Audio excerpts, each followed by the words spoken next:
Tsy miafina amintsika intsony fa tranganaretina telo no nahafatin'ny Papa François.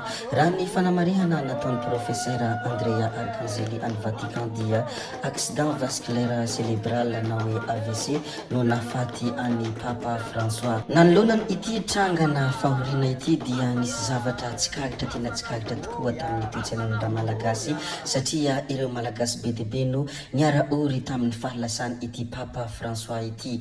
Teo no nahatsapana fa izay tiana mitombo tarehy ary izay tsy tiana rehefa miteny dia vorondolo. Nivoaka daholo ireo karazana fiarovantena rehetra sy ireo karazana fanantenana rehetra tamin'ny ity fahalasany Papa François ity.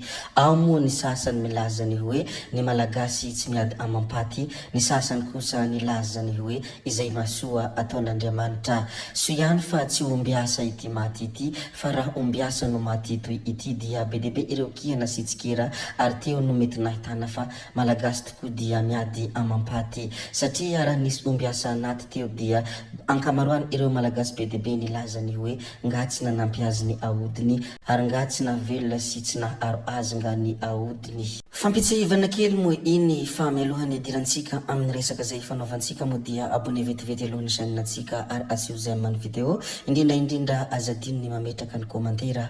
Ndeha aloha idirantsika vetivety izany fanaovana abonnement izany mialohany hirisoantsika amin'ny resaka izay ataontsika. Ndao ary tompoko lahy, ndao ary tompoko vavy, abonné vetivety ary ny chaîne-natsika.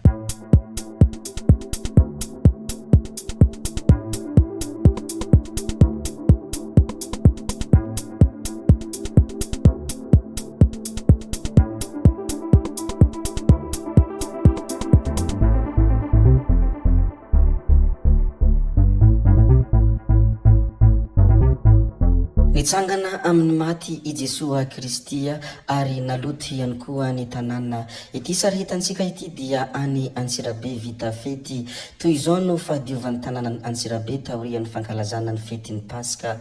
Tena naloto araka ity hitantsika amin'ny sary ity. Mivavaka ho amin'ny tanàna Antsirabe ary mangataka amin'ny Jesoa ihany koa mba hadio io tanàna maloto nandritra io fankalazana ny fetin'ny Paska io.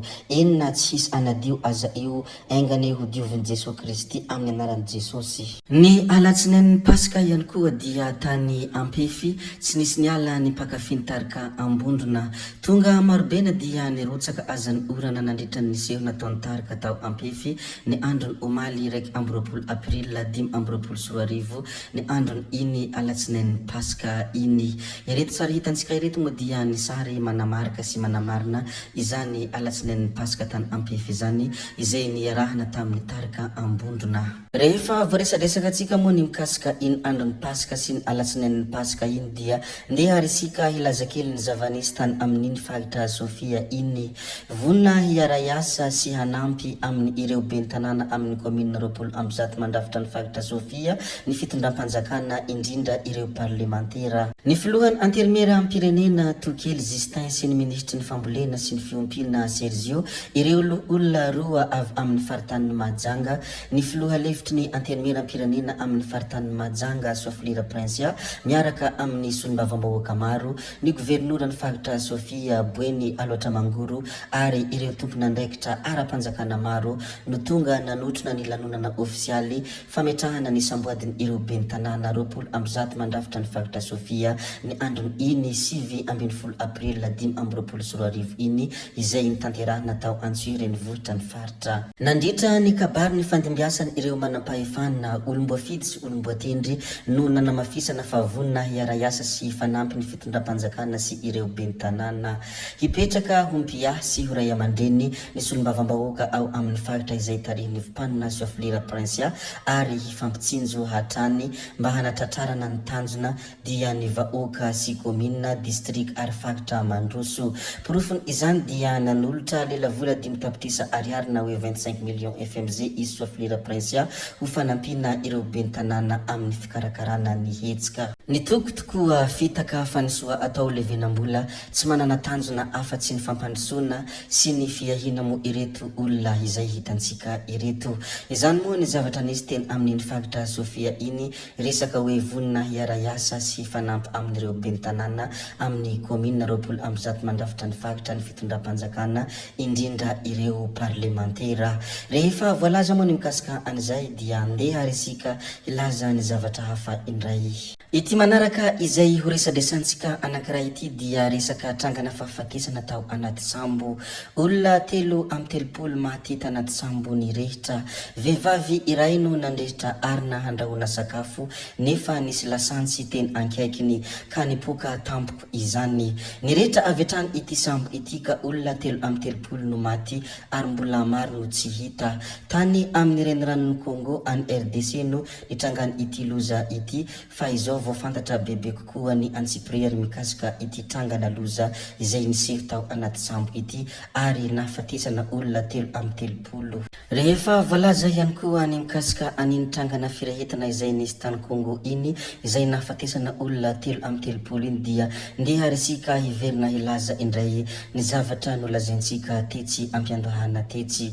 Izy ity moa dia anisan'ny tena mahoraka ao anatin'ny tambanjotra antserasera ary tena mahoraka maneran-tany raha teo azo ilazana ity tranga mampalahelo sy ny trangana fahoriana ity.